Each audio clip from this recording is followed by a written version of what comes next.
Jack नाम के एक छोटे लड़के को जंगल बहुत पसंद था। पार्क में अन्य बच्चों के साथ खेलने की तुलना में जंगल के पेड़ और शांति उसे किसी दूसरी दुनिया की तरह लगते थे। उसका वफादार कुत्ता माइलो हमेशा उसके साथ रहता, जंगल में दौड़ने और खेलने के लिए। लेकिन जैक के पिता एलियास को जंगल से डर लगता था। जवानी में वो एक भालू के हमले से चमत्कारिक रूप से बच निकला था, इसलिए जंगल का नाम सुनते ही वो घबरा जाता था। एक दिन घर के बैठक कक्ष में जैक ने अपने पिता से पूछा, पापा, क्या हम कल जंगल जा सकते हैं? माइलो को वहां दौड़ना और खेलना बहुत पसंद है। एलियस ने पहले मना किया। जंगल सुरक्षित जगह नहीं है जैक, हम पार्क जा सकते हैं, वो बेहतर है। लेकिन जैक नहीं माना। पार्क में बोरियत होती है, वहां बहुत सारे लोग और बच्चे होते हैं। जंगल में सिर्फ शांति और पेड़ है। माइलो को भी वहां अच्छा लगता है। आखिरकार जैक के उत्साह और मासूमियत को देखकर एलियस का दिल पिघल गया। ठीक है, चलेंगे, लेकिन सिर्फ थोड़ी देर के लिए। तुम्हें मेरे साथ रहना होगा, समझे? जैक ने खुशी से सिर हिलाया। अगले दिन एक साफ सुथरी सुबह जैक, एलियस और माइलो जंगल के लिए निकले। जैक की मां रोजा को अपनी मां की तबीयत के कारण दूसरे देश जाना पड़ा था। जाने से पहले रोजा ने कहा, जैक से किया वादा मत तोड़ना। उसके लिए ये यात्रा बहुत मायने रखती है। जंगल में पहुंचकर उन्होंने एक पेड़ की छांव में बैठने का फैसला किया। जैक और माइलो वहां खेलने लगे। एलियस ने कहा, तुम यहीं रहो, मैं लकड़ियां इकट्ठा करने जा रहा हूं। लेकिन जब वो लौटा तो जैक और माइलो वहां नहीं थे। एलियस ने जोर से चिल्लाया, जैक, माइलो, लेकिन कोई जवाब नहीं आया। उसका दिल तेजी से धड़कने लगा। एलियस ने पुलिस को बुलाया।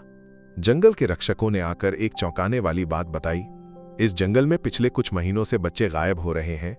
कोई उन्हें ढूंढ नहीं पाया और उनके परिवार भी बाद में गायब हो जाते हैं। एलियस को यकीन नहीं हुआ।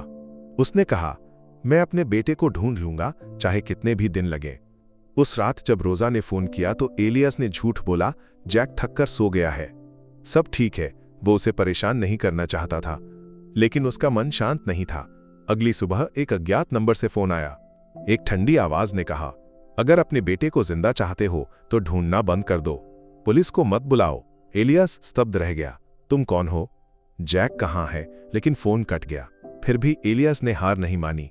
वो फिर जंगल गया, एक जंगल रक्षक की वर्दी पहनकर। वहां अचानक माइलो दौड़ता हुआ आया, जैक का जूता मुंह में लिए हुए। एलियस की आंखें नम हो गईं। जैक, क्या तू जिंदा है? थोड़ा और चलने पर उसे एक पुराना कारवां दिखा। वहां एक घबराया हुआ आदमी, कार्लोस, ने कहा कि उसे जैक के बारे में कुछ नहीं पता। लेकिन एलियस को उस पर भरोसा नहीं हुआ। कारवां के बाहर उसने एक लकड़ी के तख्ते से ढका हुआ एक गुप्त गड्ढा ढूंढ निकाला। उसने तुरंत पुलिस को बुलाया। पुलिस ने आकर कार्लोस को हिरासत में लिया। गड्ढे में बच्चों के कपड़े और खाना मिला। कार्लोस उन्हें एक झोपड़ी में ले गया। वहां पुलिस ने जैक सहित 7 बच्चों को ढूंढ निकाला। उन्हें शारीरिक रूप से कोई नुकसान नहीं हुआ था, लेकिन वे डरे हुए थे। कार्लोस की कहानी पुलिस को साफ हो गई।